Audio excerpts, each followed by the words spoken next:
Parabéns para você que chegou até aqui. É o nosso último conteúdo desse curso de Matemática Financeira.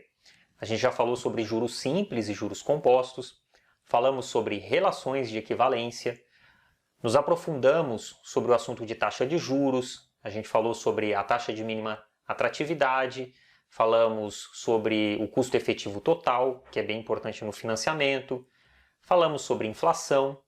E agora então chegamos nesse quinto e último assunto do nosso curso, que é um assunto muito importante também, o assunto de dívida. Você já deve ter ouvido falar, por exemplo, em financiamento imobiliário. É um assunto importante porque no financiamento imobiliário em geral, a gente compromete uma parte significativa da nossa renda e por um longo período de tempo, às vezes 30, 40 anos. Mas como que é feito esse cálculo do financiamento imobiliário? Será que a inflação interfere ou não no financiamento imobiliário? Qual que é o valor da parcela? O que é um financiamento imobiliário com amortização constante? Será que existe a possibilidade de ter uma prestação constante no financiamento imobiliário? Nós vamos ver então todos esses detalhes. Eu espero que você faça bom uso dessa aula. É muito importante para que você tome uma boa decisão sobre imóvel que um dia você vai morar. Bons estudos para você. Vamos lá? Bem-vindo, bem-vinda. Vamos falar então sobre o assunto de dívida. Nós vamos ver, diferenciar o que é amortização, juros e parcela. Vamos aprender sobre os dois principais sistemas de amortização. São o sistema de amortização constante e o sistema de amortização francês. Vamos calcular então os valores de acordo com esses dois sistemas.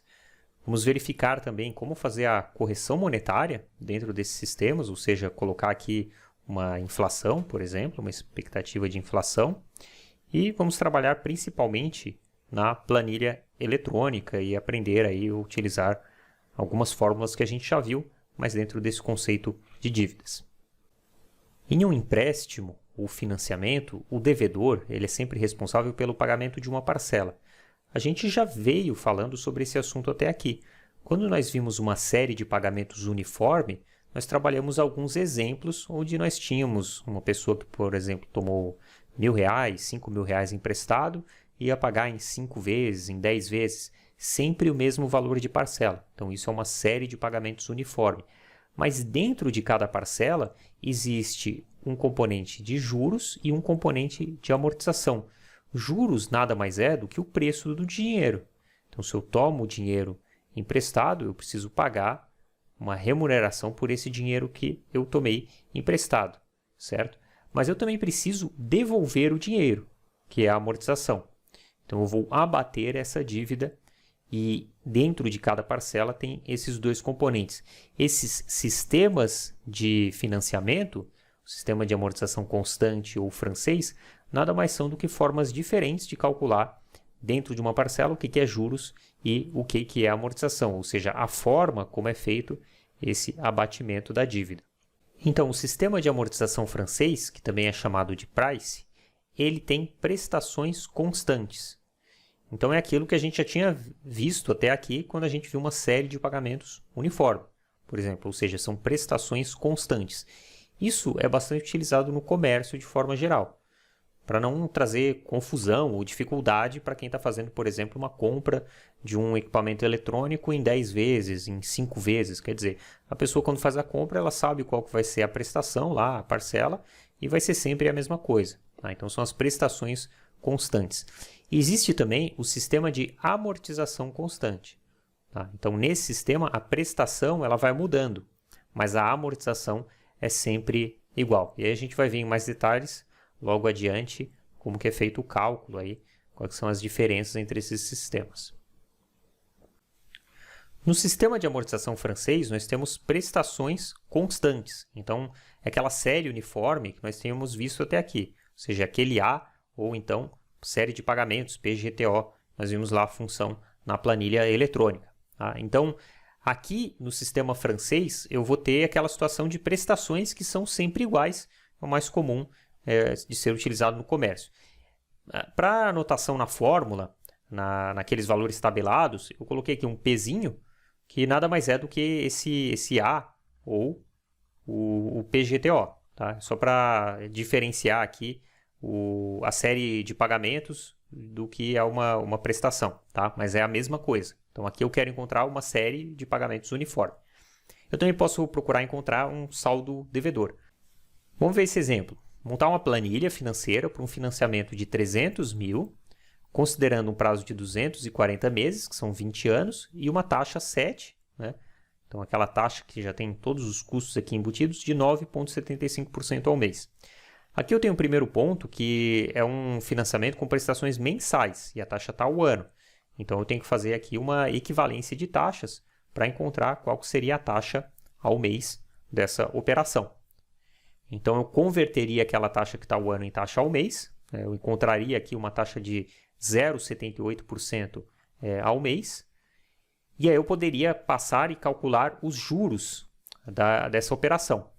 Isso eu vou fazendo período a período. Então, o primeiro período aqui, juros 1, né, seria essa taxa vezes o meu saldo devedor. Então, se eu tomei 300 mil emprestado, eu vou aplicar essa taxa sobre esses 300 mil. Calculei os juros, dá 2.334. Tá? Depois, eu vou calcular o valor da prestação. Prestação, a gente já viu que ela é uniforme, então vai ser sempre o mesmo valor, é uma série de pagamentos. Então, eu tenho que encontrar aqui uma série de pagamentos, considerando uma taxa ao mês de 0,78, um período de 240 e um valor presente de 300 mil. Né? Buscando lá na tabela, eu encontraria esse fator aqui. Ou seja, se eu multiplicar os 300 mil, que é o meu valor presente, por esse fator, eu vou encontrar o que eu quero, que é a minha série de pagamentos. Então, vou encontrar uma prestação de 2.765. Agora, eu já tenho juros e eu tenho a minha prestação. Eu posso calcular a amortização. A amortização nada mais é do que a prestação menos os juros que eu calculei. Ou seja, a prestação vai ser sempre juros mais amortização. E aí, a amortização é aquilo que eu efetivamente estou diminuindo do meu saldo devedor. Nesse caso aqui, vai ser 430. Tá? Então, no sistema de amortização francês, eu vou amortizar menos em relação ao sistema de amortização constante que a gente vai ver logo adiante. Tá? Então, isso aqui é o que eu amortizei, o que eu diminuí da minha dívida de 300 mil, foi 430,83 no primeiro período. Eu também poderia encontrar aqui um saldo devedor em um determinado período. Mais à frente eu vou mostrar para você diversas fórmulas para calcular, por exemplo, quanto que eu paguei de juros até um determinado momento do meu financiamento, qual que é o meu saldo devedor em um determinado momento do financiamento. Isso eu vou mostrar mais adiante. Então aqui um exemplo simplificado, um financiamento de 10 mil, prazo de 4 anos e taxa de 9% ao ano. Não preciso fazer nada com a taxa aqui. Qual que é o saldo devedor imediatamente após a segunda prestação? Como é que eu calcularia isso? Eu posso utilizar então essa fórmula aqui, onde eu tenho o saldo devedor do período K, eu vou encontrar aqui, né, uma prestação, então uma série de pagamentos, é P dado A, e o que eu quero encontrar aqui é N menos K. Então, o N é o período total do meu financiamento, que é 4, menos o momento que eu quero encontrar, após a segunda prestação, menos 2. Tá? Então, se eu fizer essa conta aqui, eu vou chegar justamente no que ele está pedindo, que é o saldo devedor. Vamos ver então na planilha como é que ficaria essa situação. Eu tenho aqui todos os dados da operação, então é um financiamento de 300 mil, prazo de 240, e aqui a taxa equivalente mensal de 0,78%. Vejam que aqui tem várias casas decimais, tá? Então aqui está arredondando, mas é sempre importante nessas operações utilizar mais casas decimais, porque senão ele pode acabar, como é um período muito longo, pode acabar dando um valor muito diferente lá no final. Tá? Então, se você for utilizar a planilha eletrônica, é sempre importante fazer os links com as células, como eu vou mostrar aqui para você. Então, eu montei essa tabela, tá? Coloquei aqui o saldo devedor no momento zero, né? Eu saí com uma dívida lá de 300 mil. No início do primeiro período, eu tenho o saldo devedor aqui do período anterior, coloquei aqui só para facilitar, para fins didáticos. Tá? Vou calcular a prestação. A prestação é constante, então é uma série de pagamentos. Então, vou fazer esse link aqui, utilizando a função de série de pagamentos.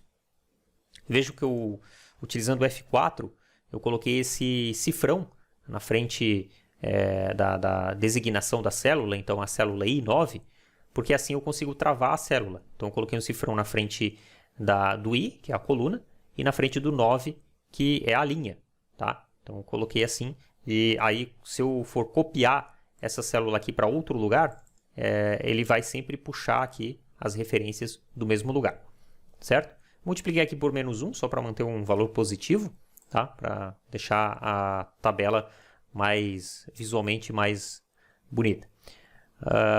Agora, eu posso calcular os juros, né? Como a gente viu ali, juros é a minha taxa vezes o meu saldo devedor que eu tenho naquele período. Então, no momento 1 é 300 mil, tá? Vou calcular os juros. Quanto que eu vou amortizar é a minha prestação menos os juros. Ou seja, a prestação é sempre juros mais a amortização, tá?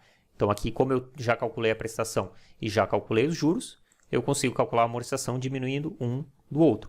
Vejam que o meu saldo devedor ele vai diminuir na proporção daquilo que eu amortizei e não daquilo que eu paguei de prestação.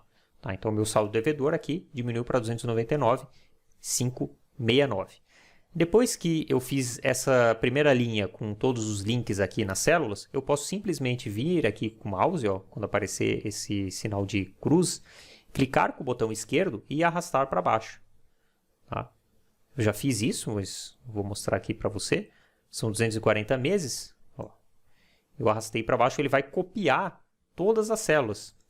E eu vejo aqui que deu certo porque o saldo devedor encerrou em 0. Então tá certo, né? Eu paguei todo o meu financiamento, deu 0 aqui. Se não der 0, é porque tem alguma coisa errada na sua planilha. Então eu consigo montar e justamente ver lá, montando essa tabela, eu conseguiria encontrar, por exemplo, o saldo devedor lá no período 48. Consigo encontrar esse valor.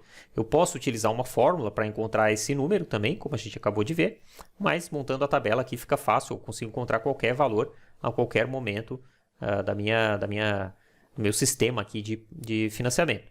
Tá? Vejam que até aqui a gente não falou nada em inflação. Né? Eu não coloquei nenhuma situação de inflação aqui, de correção, depois a gente vai ver um exemplo mais adiante. Vamos falar então sobre o sistema de amortização constante. Esse sistema ele foi popularizado como o sistema oficial do Sistema Financeiro de Habitação, SFH. Então era muito comum quem ia financiar um imóvel fazer pelo SAC, o Sistema de Amortização Constante. Tá? Como a amortização é constante, para calcular o valor dessa amortização, é um pouco mais fácil do que para calcular a prestação no sistema de amortização francês. Tá? Porque aqui, como a amortização é aquilo que eu estou abatendo da dívida que eu tomei, simplesmente eu dividir essa dívida, que é esse P, o valor que eu financiei, pelo número de prestações. Aí eu tenho a minha amortização, que é o fator constante nesse sistema de amortização. Então, vou pegar aqui uma situação, aqueles 10 mil, um prazo de 4 anos, taxa 7 de 9% ao ano. Como é que eu calcularia aqui o saldo devedor imediatamente após a segunda prestação? Então, eu vou calcular os juros. Juros no momento 1 é 9% sobre 10 mil, eu vou ter 900. Vou calcular a amortização, 10 mil dividido por 4, 2.500. Vou calcular a prestação no primeiro ano. Então, a prestação, como a gente viu, é juros mais amortização. A prestação foi 3.400. Aí, para calcular o saldo devedor, aqui fica um pouco mais fácil, porque a amortização é constante. Então, o saldo devedor vai ser o somatório das amortizações que faltam.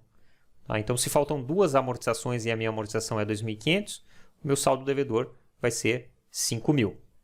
Aqui, então, tem aquela situação do financiamento de 300 mil por 20 anos, que são 240 meses, e taxa 7 mensal de 0,78. Tá? Vejam que aqui eu mudei a ordem das colunas só para fins didáticos. Tá? Você pode fazer da maneira que for mais fácil aí para você.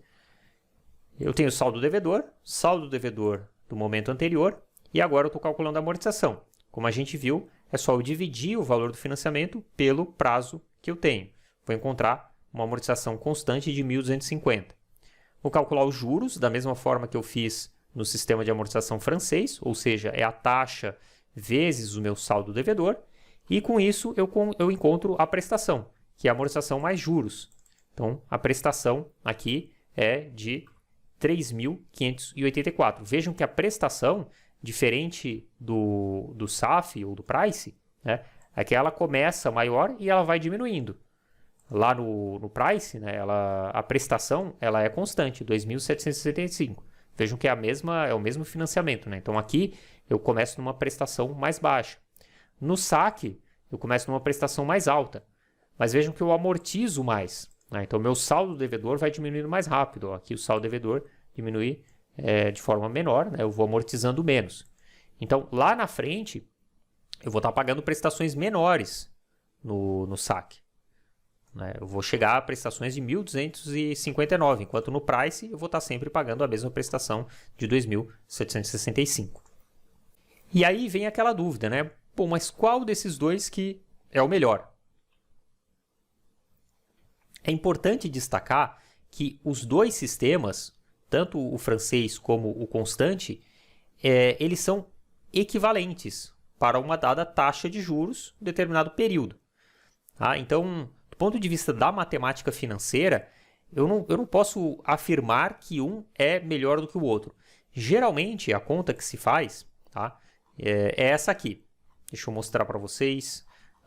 Eu vou fazer uma soma simples de todas as prestações. Tá? Então, eu estou fazendo isso aqui nessa célula laranja. Estou fazendo uma soma simples de toda essa coluna C aqui das prestações. Eu fiz isso no price e deu 663 mil. Vou fazer isso no saque também. Fiz isso aqui no saque. Tá? Também é a coluna das prestações.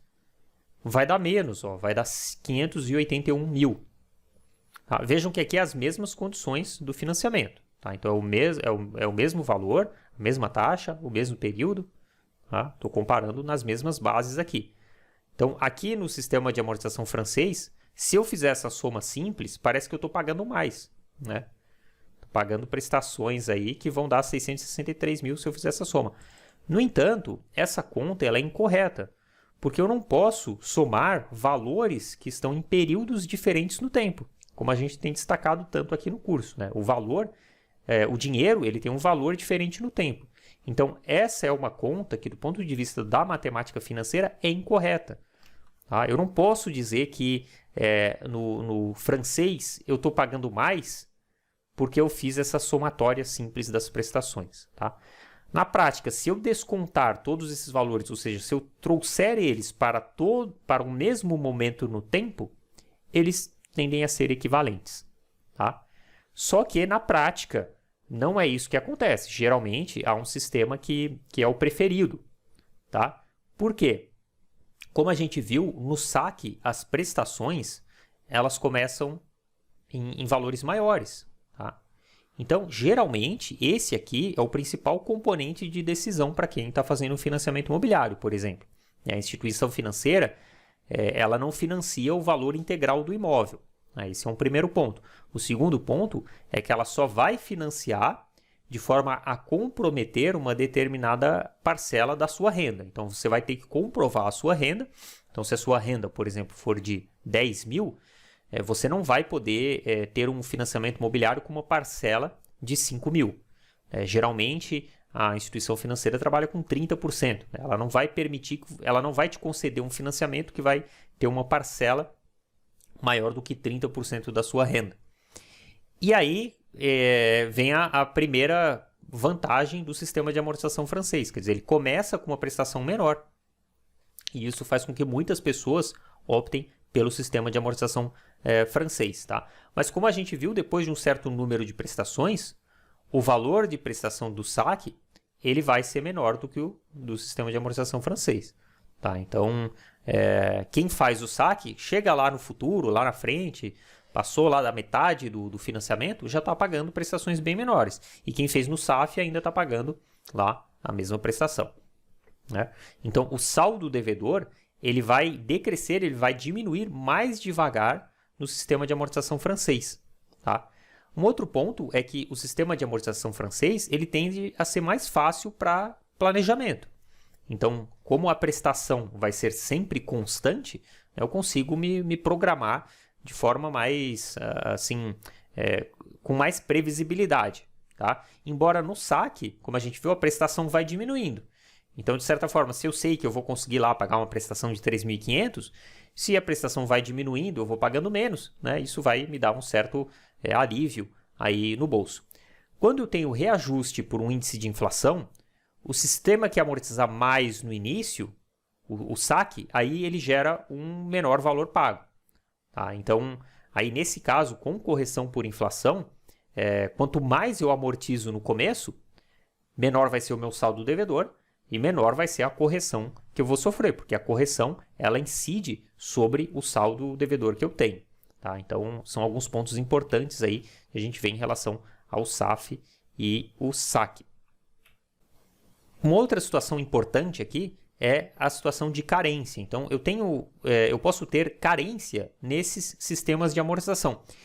Isso aqui é muito comum em operações para empresas, porque você vai fazer a compra de um maquinário, por exemplo, onde você vai importar um maquinário até esse maquinário chegar, você instalar ele, você começar a operar, você começar a vender os produtos que você vai produzir nesse maquinário, você ter algum tipo de receita, isso vai levar um tempo, às vezes alguns anos. Então é normal que as instituições financeiras concedam um período de carência para que você consiga pagar o financiamento com a receita proveniente desse maquinário que você está utilizando na sua produção. Tá? Então a carência, ela pode ser, a instituição financeira pode dizer, olha, você não precisa pagar nenhuma prestação, ou então você paga somente os juros, tá? Depende qual é a carência que a instituição financeira vai dar, mas é uma prática bastante comum, né, dos organismos financeiros estipular um período de carência. Então vamos ver um exemplo aqui, ó. Um empréstimo de 1.000, tá, pelo sistema de amortização francês, então é prestação constante, né, juros de 3% e 1 mês de carência. Tá? Como é que eu construiria essa planilha? Então eu tenho 1 mês de carência, onde, nesse caso aqui, eu não vou amortizar nada, eu vou pagar somente juros. Então, vejam que no momento 0, eu saio lá com a minha dívida de 1.000. No momento 1, a minha dívida, o meu saldo devedor, ele continua 1.000. Mas eu paguei juros aqui, ou seja, a minha prestação foi somente os juros, ou seja, 3% sobre o meu saldo devedor. Tá? No período subsequente, aí eu vou calcular a prestação, incluindo a amortização. Então, vejam que restam aqui ainda 4 períodos. Tá? Ou seja, eu tenho que calcular a minha série de pagamentos uniforme, o PGTO aqui, para encontrar essa série de pagamentos, com 4 períodos, e não com 5 períodos. Tá? Eu vou amortizar em 4 prestações. Certo? Então, eu vou ter essa situação aqui. Aí, lá no final, meu saldo devedor vai ser 0. Como eu falei, eu poderia ter uma situação em que eu não pago nem juros no primeiro período. Nesse caso, o meu saldo devedor ele aumentaria, né? Ele seria adicionado desses 30 de juros. Eu ficaria com um saldo devedor de 1.030. Aí depende do contrato de financiamento que é feito com a instituição financeira. Agora a gente vai ver a situação onde existe uma correção por inflação. Esse aqui é um ponto muito importante, principalmente na questão de financiamento imobiliário. Né? Muitas pessoas se depararam aí no último ano, no ano retrasado, com a alternativa de financiar um imóvel corrigido pelo IPCA, aquele índice de inflação que a gente viu na aula anterior. E aí eu tinha uma alternativa que me oferecia uma prestação muito maior do que uma outra alternativa que tinha lá uma taxa fixa, por exemplo. E aquilo ali parecia interessante. Mas, como a gente viu, a inflação acelerou e aí isso pode ter gerado um grande problema, porque eu vou corrigir todo o meu saldo devedor pela inflação. Então, se eu fiz um contrato de correção pelo IPCA, o meu saldo devedor vai ser corrigido pelo IPCA. Mas como que é feita essa conta, então? Existem 2 formas de fazer. Uma delas é a correção cobrada a cada prestação. Tá? Nessa maneira, eu vou corrigir o saldo devedor e eu vou aplicar os juros sobre o saldo devedor corrigido. Tá? Então, a prestação é calculada assim, prestação igual a juros sobre o saldo devedor corrigido, mais a amortização, mais a correção. Uma outra maneira de fazer é capitalizar parte da correção no saldo devedor. Essa é a maneira mais empregada aí pelas instituições financeiras quando elas oferecem essa alternativa de correção pela inflação. Tá? Então, nesse caso aqui, a prestação é calculada assim, juros mais amortização. Os juros são calculados sobre o saldo devedor corrigido e o valor da amortização é também corrigido a cada período. Nesse método, o saldo devedor ele vai decrescer mais devagar. Tá? Você vai pagar mais juros sobre a correção monetária. É como se uma parte da correção você estivesse jogando, empurrando lá para o saldo devedor. Então, eu fiz esse exemplo aqui na planilha também. Aqui no caso eu estou fazendo somente para o sistema de amortização constante, tá? Mas a lógica é a mesma. É a mesma situação, financiamento de 300 mil. Aqui eu estou colocando uma correção pela TR. TR é taxa referencial. Se vocês pesquisarem lá naqueles simuladores de crédito imobiliário, vocês vão ver que é uma das alternativas que é oferecida, né? Uma taxa fixa mais correção pela TR. Hoje, no momento que eu estou gravando esse vídeo, essa TR ela é zero. Né? Então, na prática, você não teria uma correção. Mas vamos supor aqui, nessa condição, eu tenho uma TR anual de 1,94% ao ano, que vai dar 0,16% ao mês. Tá? Então, da primeira forma que eu mostrei, correção cobrada a cada prestação. Como é que fica? Então, eu tenho lá a minha tabela, o saldo devedor do período anterior. Tá? Olha lá, eu tenho uma correção, então é esse 0,16 sobre o meu saldo devedor. Aqui eu tenho o saldo devedor corrigido. Tá? Vou ter a minha amortização, da mesma forma que a gente já tinha feito, e os juros. Tá? Os juros, ele incide sobre o saldo devedor corrigido. O que vai ser a minha prestação? Vai ser a correção, mais a amortização, mais os juros. Ou seja, dentro da minha prestação, eu já coloquei a correção do meu saldo devedor. Tá?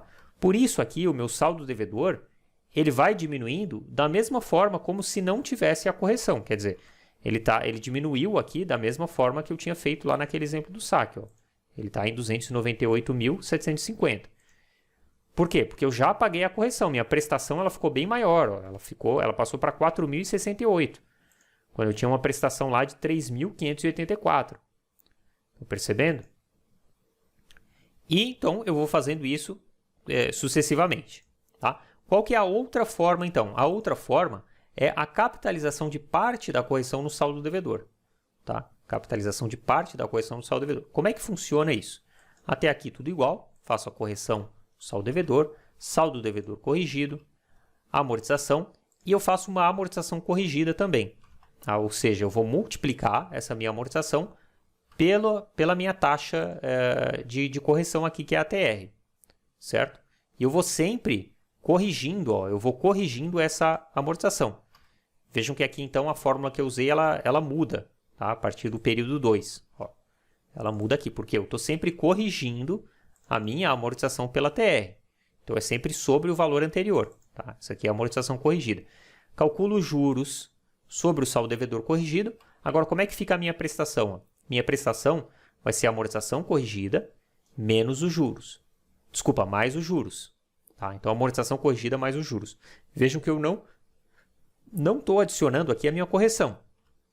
Agora, o meu saldo devedor, quanto que ele vai diminuir? Ele vai diminuir o saldo devedor corrigido menos a amortização corrigida. Tá? Então, isso faz com que o meu saldo devedor diminua bem menos, mas também faz com que a minha prestação seja maior. Então, aqui é como se eu estivesse empurrando uma parte da correção para o saldo devedor. Tá? Se eu tiver uma inflação muito alta, eu posso ter um problema aqui, que o meu saldo devedor ele pode estourar. Então, eu recomendo sempre que você verifique na instituição financeira a simulação que você pode fazer lá de alterações nas taxas. Então, aqui, por exemplo, é uma simulação que eu fiz na Caixa Econômica, onde eu tenho uma situação aqui, uma comparação, né, de um saque corrigido pelo IPCA e um saque corrigido pela TR. Tá? Então, a expectativa aqui, ele mostra aqui embaixo, ó, TR hipotético utilizado, 0%, quer dizer, não teria correção nenhuma. IPCA hipotético utilizado nessa simulação, 3,8%. Bom, a gente viu que o IPCA foi bem maior do que isso, nos últimos 12 meses, né, do período que eu estou gravando esse vídeo. Então, tem que tomar muito cuidado, que isso aqui é só uma projeção. Tá? Não quer dizer necessariamente que o IPCA vai ser aquele. Pode ser mais, pode ser menos. Tá? Mas assim, eu tenho que tomar muito cuidado. Então, no caso dessa simulação, o que ele vai mostrar aqui, por exemplo, é que o saldo devedor, ó, essa linhazinha preta, ele dá esse efeito de barriga aqui, porque eu vou empurrando essa correção para o saldo devedor. Tá? Agora, se eu tivesse uma inflação muito mais alta, o efeito aqui ele seria seria mais ou menos esse aqui, ó. O meu saldo devedor, ele faria isso aqui. Quer dizer, eu poderia começar com um financiamento de 300 mil e dali a alguns anos lá, ter uma dívida de 400 mil. Quer dizer, eu estou devendo, eu estou pagando o meu financiamento e eu estou devendo mais do que eu peguei emprestado. Isso pode acontecer, justamente porque eu estou aplicando uma correção muito alta ali e eu estou jogando para essa correção no meu saldo devedor. Quer dizer, eu estou amortizando menos, certo? Aqui, ó, questão de prestação. Então, como eu estava falando, muitas pessoas, ó, a primeira prestação aqui, ó, se eu fizesse por essa alternativa do IPCA, eu ia largar com uma prestação de 1.800, tá? Se eu fizesse corrigido pela TR, tem uma taxa maior, ó, 8,5, comparando com 3,95 mais IPCA, eu ia sair com uma prestação de 2.879. Então, eu posso olhar para isso aqui e pensar, não, é bem melhor essa alternativa do IPCA. No entanto, eu estou correndo o risco aí da inflação, então tem que tomar muito cuidado. Tá? Utilizem aí com cautela esses simuladores que a própria instituição financeira oferece. Então, eu acredito até que no caso do simulador da Caixa, eles mudaram do período que eu fiz eu copiei essa tela aqui. Eles já estão com outro simulador que fica um pouco mais claro. Eles põem uma tabela ali com as variações de IPCA, como é que ficaria a prestação, né? Mas realmente tem que tomar muito cuidado com isso. Aí depois que você faz o contrato de financiamento imobiliário, você não pode mudar. Você não pode falar, eu me arrependi, eu quero mudar esse contrato de IPCA para TR. Não dá para fazer isso. O que você poderia fazer é um novo contrato, você poderia fazer um novo financiamento, com esse novo financiamento quitar o seu financiamento antigo, mas aí você incorreria em diversos custos aí relacionados ao contrato de financiamento imobiliário. Tá? Então tende a ser uma operação que onera bastante aí quem está fazendo isso. Bom, vamos ver um exercício agora. É que uma pessoa conseguiu um financiamento de 100 mil para ser pago em 20 prestações iguais, semestrais, com uma taxa de juros efetiva de 10% ao ano. Tá? Então, o primeiro ponto aqui, tem que fazer uma equivalência, né? Eu tenho que achar uma taxa semestral, porque as minhas prestações são semestrais. Né? Ele diz que as prestações são iguais. Então, o que eu sei? Que é um sistema de amortização francês. Né? Eu preciso calcular também o valor da prestação. Ele pergunta qual a parcela, qual que é a primeira prestação, o que é amortização e o que é juros. Então, eu tenho que começar a montar a minha tabela dentro desse sistema SAF. Como é que eu faria isso?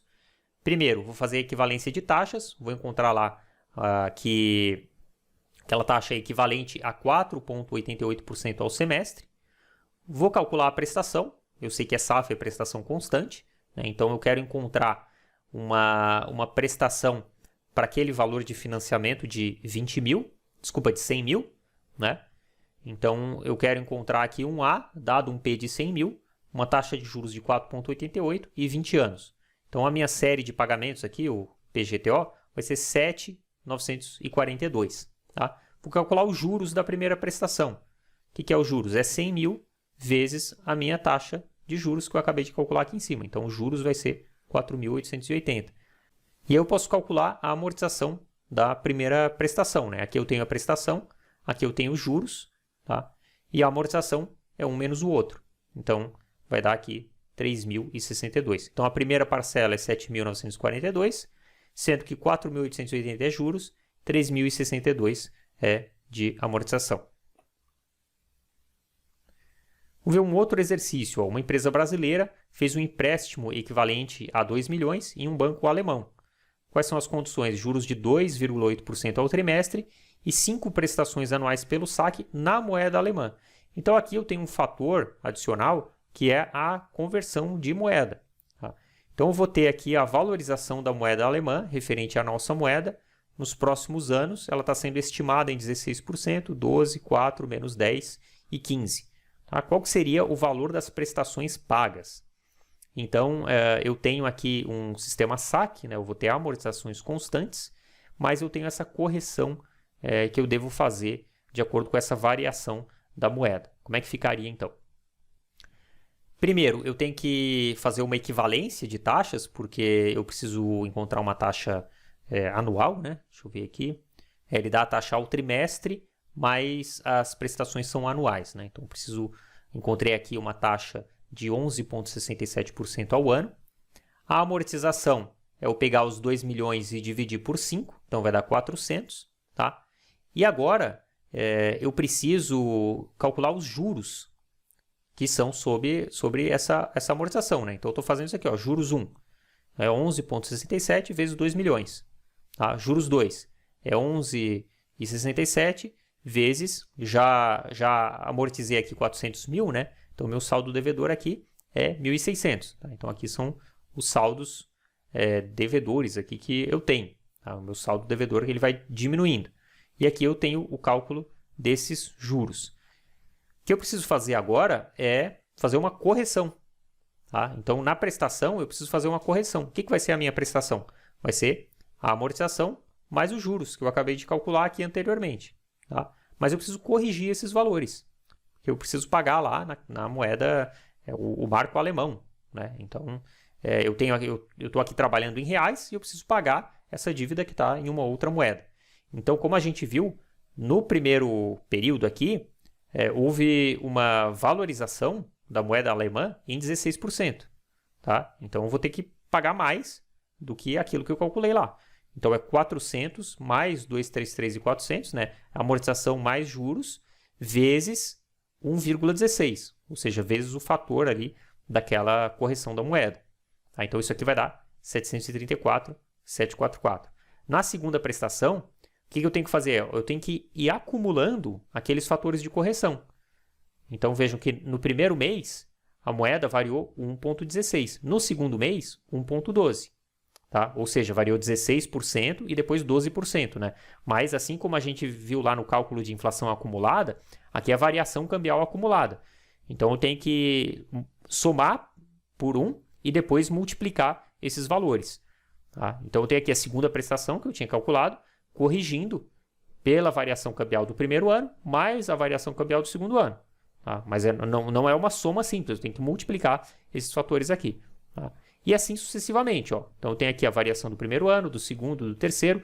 Vejam que no quarto ano, eu tenho uma valorização da nossa moeda em relação ao marco alemão. Quer dizer, tem aqui uma variação de menos 10%. Com isso, o cálculo aqui, né, é 1 menos 0,10. Então, eu vou multiplicar isso aqui por 0,9. Né? Então, eu vou ter um valor de prestação menor aqui.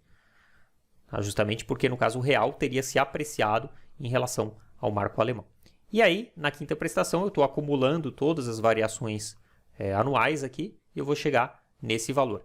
Então, basicamente, esse é o processo. Eu tenho que verificar as variações cambiais que ocorreram e corrigir a prestação por aquela variação cambial. Bom, eu também posso utilizar a calculadora financeira para fazer essas contas. Então, ela possui recursos para fazer contas de amortização. Né? A gente pode ver aqui, por exemplo, nessa tecla, que está escrito aqui em cima, ó, amorte. Então, quando eu aperto essa tecla F e depois essa tecla N, ele vai chamar essa função aqui, que é justamente a função amortização. Tá? Existem outras funções também, eu não vou comentar todas aqui, vou mostrar um exemplo rapidamente aqui do que dá para fazer.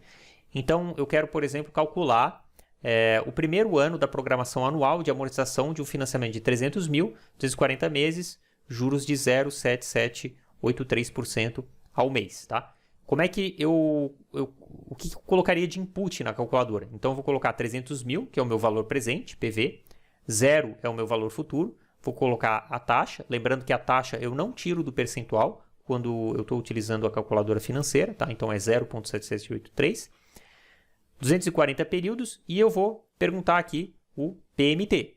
Tá? Então, basicamente o que eu calculei aqui foi uma série de pagamentos uniforme, tá? Porque eu estou considerando que isso aqui é um SAF. Né? Então, achei aqui a série de pagamentos uniforme. E aí eu poderia calcular o total de juros após um determinado período, digamos aqui 12 meses. Tá? Eu poderia definir o meu N como zero, então eu vou colocar 0N e vou chamar aquela função que eu mostrei de amorte. Eu vou colocar 12F amorte. E ele vai mostrar essa somatória, tá? Que é uma somatória simples dos juros, mas eu posso utilizar isso como um recurso da calculadora financeira para encontrar outras coisas. Por exemplo, se eu apertar essa tecla aqui, tá? Eu vou encontrar o total que foi amortizado após 12 meses. Então, após 12 meses, esse foi o total de valor amortizado. Então, a calculadora financeira ela tem recursos também para encontrar valores intermediários ali na minha tabela de sistema de amortização.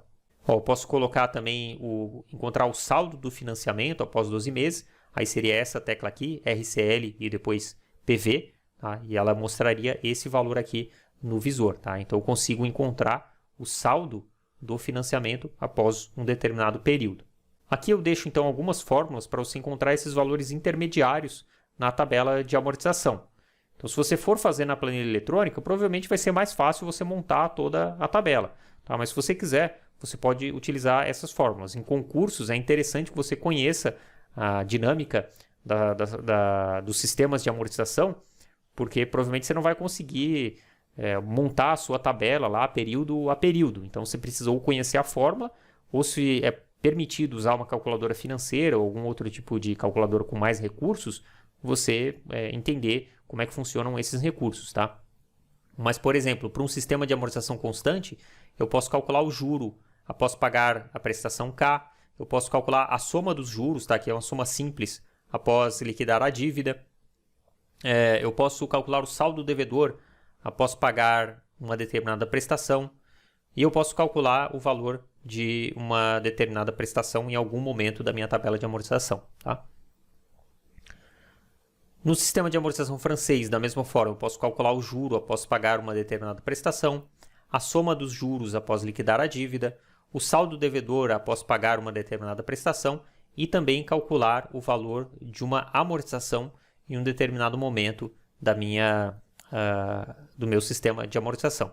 Então, essas são as fórmulas. Você pode então fazer na planilha, utilizar a calculadora financeira, ou você pode fazer na mão também, utilizando essas fórmulas. Desejo bons estudos para você e logo mais a gente tem a nossa avaliação, então uma boa avaliação também. Não deixe de assistir o vídeo onde eu explico como que funciona, como que vai funcionar a nossa avaliação. É muito importante que você assista esse vídeo antes de fazer a avaliação, ok? Bons estudos e até breve!